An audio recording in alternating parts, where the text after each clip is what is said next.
Rizka Malebar, NIM 191900005. Jadi, saya di sini sebagai pemateri pertama. Oke, yang pertama kita akan membahas tentang pemikiran Islam modern atau saat ini. Jadi, apa sih itu modern? Istilah modern ini secara bahasa merupakan hal baru, kekinian, mutakhir, up to date gitu. Menurut beberapa ahli, esensi modern itu merupakan sebuah tatanan sosial modern atau sedang menuju ke arah modern. Esensi modern dapat ditemukan di dalam diri individual itu sendiri yang berhubungan dengan karakteristik. Cara berpikir modern itu merupakan cara berpikir, bersikap, dan berperilaku sesuai tuntutan zaman. Sedangkan kata modern itu memiliki hubungan makna dengan kata modernisasi. Apa teman-teman itu pernah dengar apa sih modernisasi? Jadi modernisasi ini adalah pembaharuan. Modernisasi sendiri ini memiliki tujuan mengembangkan kembali ketetapan tradisional yang disesuaikan dengan aliran modern atau terbaru seperti filsafat, sejarah, dan ilmu pengetahuan. Modernisasi sering digunakan sebagai aliran gerakan atau usaha untuk mengembangkan paham-paham, istiadat, dan ketataan alam dan lainnya yang disesuaikan dengan keadaan terbaru. Modernisasi Islam saat ini tuh cenderung mengarah kepada peradaban barat. Mengapa? Ya karena pendidikan sana itu lebih maju, yang memunculkan ide-ide atau gagasan-gagasan baru, serta kebutuhan-kebutuhan yang membantu dalam kegiatan sehari-harinya kita. Secara tidak langsung nih, hal ini mempengaruhi pola pikir umat Islam. Perkembangan yang begitu cepat ini mengakibatkan pengetahuan tentang Islam tuh semakin tertutup dan tertimbun. Metode pengetahuan Islam di Indonesia nih khususnya itu mengarahkan untuk mempelajari metode lama yang membutuhkan waktu yang lama pula, ya nggak sih, untuk memahaminya secara keseluruhan. Ini membuat berkurangnya ketertarikan orang awam terhadap metode Islam. Dengan kebutuhan yang terus bertambah ini dan pembaruan yang berangsur-angsur begitu cepat, ini mengakibatkan pindahnya pandangan umat Islam ini dari metode lama ke metode modern bangsa Arab yang lebih instan. Modernisasi ini seringkali digunakan pada teknologi dan ekonomi, tapi menurut Manfred Halpern mengemukakan bahwa modernisasi ini bukan hanya teknologi dan ekonomi, tapi juga transformasi semua sistem seperti politik, sosial, ekonomi, intelektual, keagamaan, dan psikologi. Islam sangat dibutuhkan untuk menarik kembali daya tarik umat Islam untuk mengurangi kecenderungan dalam mengkonsumsi ilmu barat. Mengapa? Karena sesungguhnya itu ilmu barat sendiri merupakan ilmu hasil modernisasi ilmu Islam zaman keemasan yang telah dicampur dengan pemikiran bangsa Arab yang tidak jarang justru berlawanan dengan ilmu keislaman. Selanjutnya, ciri-ciri budaya modern. Di sini ada 10, yaitu yang pertama, jati diri sebagai seorang individu, kemandirian, penghormatan berdasarkan kepribadian orang. Lalu yang kedua, entah itu benda atau bantuan jasa itu dibayar langsung sesuai dengan harganya. Entah benda atau bantuan itu, jasa itu diberi secara gratis sebagai tanda solidaritas. Lalu yang ketiga, ada pemikiran linear atau pemikiran yang lurus, yang teratur dan bertahap. Lalu dinamika sosial, progresif, orang bebas menyuarakan aspirasi, jadi semua dapat didebatkan dan dipersoalkan. Lalu yang keempat, kedudukan berdasarkan keterampilan, kebijaksanaan, dan pengetahuan. Lalu yang kelima, adanya kesetaraan sosial politik, jadi semua warga negara itu mempunyai hak dan kewajiban yang sama. Tidak hanya kesetaraan sosial politik saja, tetapi adanya juga kesetaraan gender. Lalu kepemimpinan demokratis, lalu kesempatan yang adil. Yang keenam, ada kritis terhadap diri sendiri dan orang lain tanpa membedakan antara kami dan mereka, aku dan kamu. Lalu norma dan nilai diterapkan kepada semua orang, jadi tidak memandang bulu.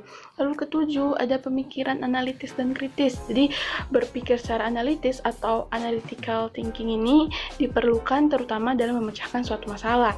Begitu juga berpikir kritis, ini adalah proses yang melibatkan operasi mental seperti klasifikasi, penalaran, dan lain-lain sebagainya. 8, Allah dan alam terpisah. Jadi yang berhubungan dengan Allah ya Allah, dan yang berhubungan dengan alam atau dunia ini ya tentang alam ini saja, tentang dunia, tidak campur aduk. Jadi alam dan pertanyaan ini dipeliharakan berdasarkan ilmu pengetahuan, sedangkan sesuatu yang berhubungan dengan Allah itu seperti Al-Quran adalah hal yang sakral. Lalu yang ke-9 ada kausalitas atau sebab akibat. Ini dijelaskan melalui ilmu pengetahuan sejauh mungkin. Lalu berkat dan hukuman Tuhan itu tidak disamakan dengan sukses dan kegagalan, kepercayaan pada kedaulatan Tuhan. Lalu yang ke-10 ada budaya rasa bersalah. Jadi entah itu soal antara saya dan Tuhan, saya dan sesama manusia. Lalu kehidupan batinnya ini mengendalikan kehidupan lahiriah. Oke, lanjut peradaban Islam. Keadaan Islam di seluruh dunia saat ini tuh dapat dilihat dari berbagai bangsa, suku, dan budaya. Dapat pula diambil dari keadaan negara yang mayoritasnya Muslim, contohnya ya seperti Arab, di mana merupakan lahirnya agama Islam. Dan mayoritas ulama muslim terkenal juga berasal dari Arab. Nah, selain Arab dapat dilihat dari beberapa negara lainnya. Namun untuk Arab sendiri juga ini jika dihitung berdasarkan jumlah penduduk dibandingkan dengan penduduk dunia, maka Arab ini hanya memiliki 1/5 penduduk Islam seluruh dunia.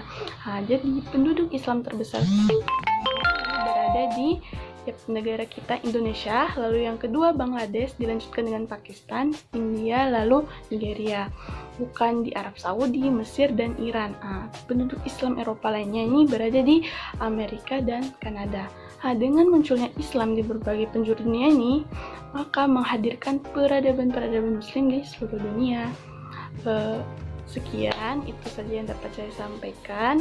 Kurang lebihnya mohon maaf.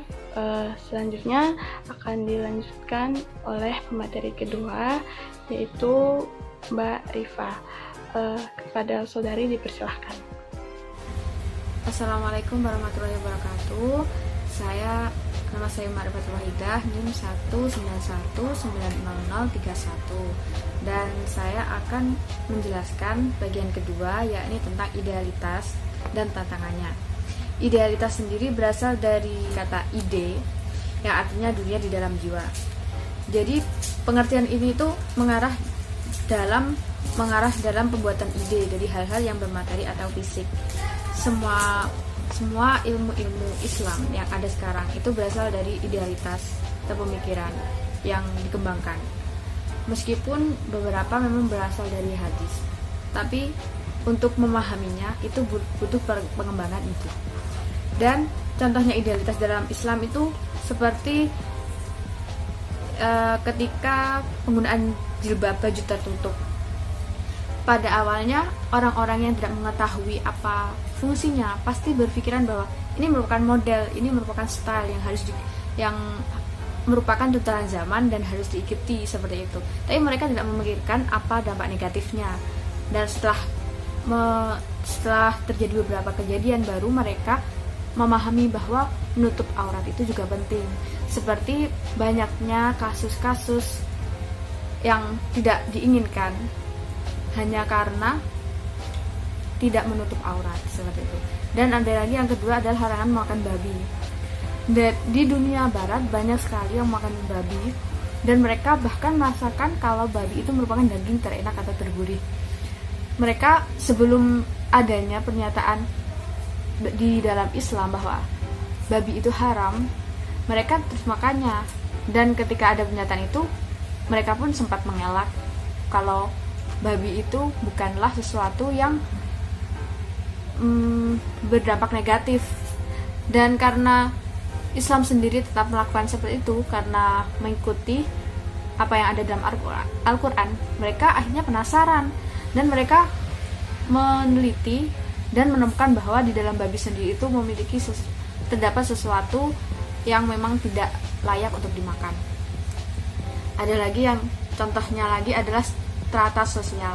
Strata sosial itu adalah perbedaan peningkatan pandangan untuk membeda-bedakan yang kaya dengan yang kaya, yang miskin dan yang miskin.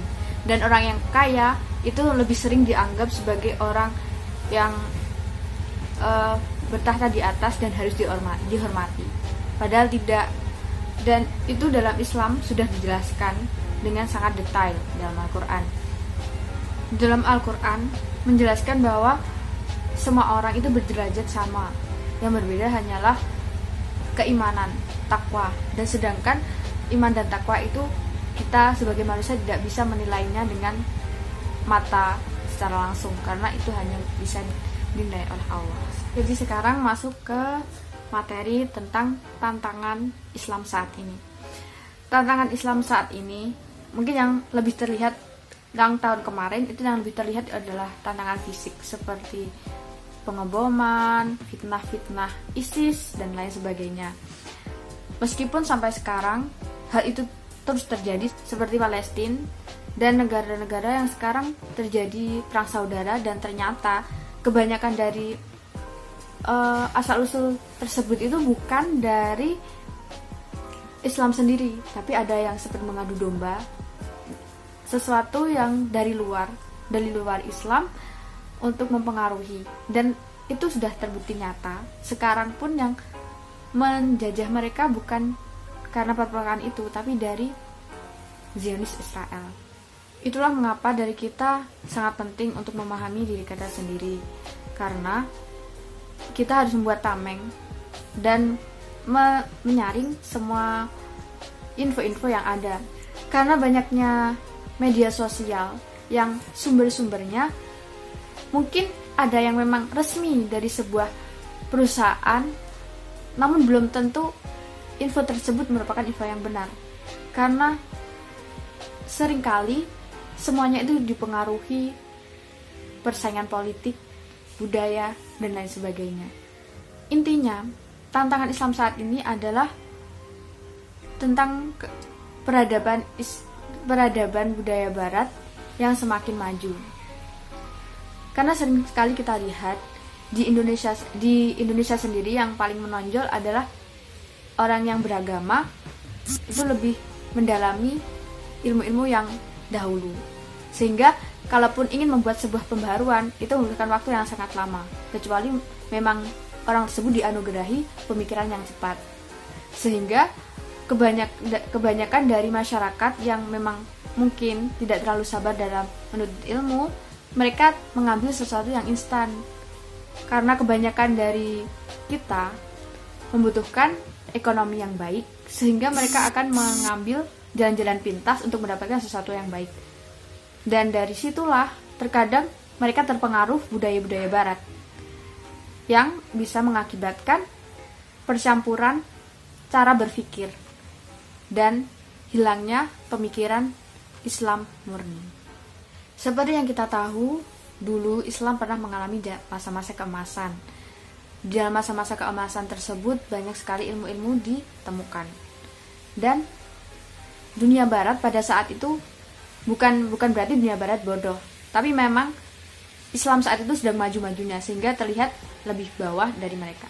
Orang barat pun seperti penasaran dengan ilmu-ilmu yang ada, sehingga mereka mengambil ilmu-ilmu tersebut dan menyaringnya, mengganti dengan bahasa mereka.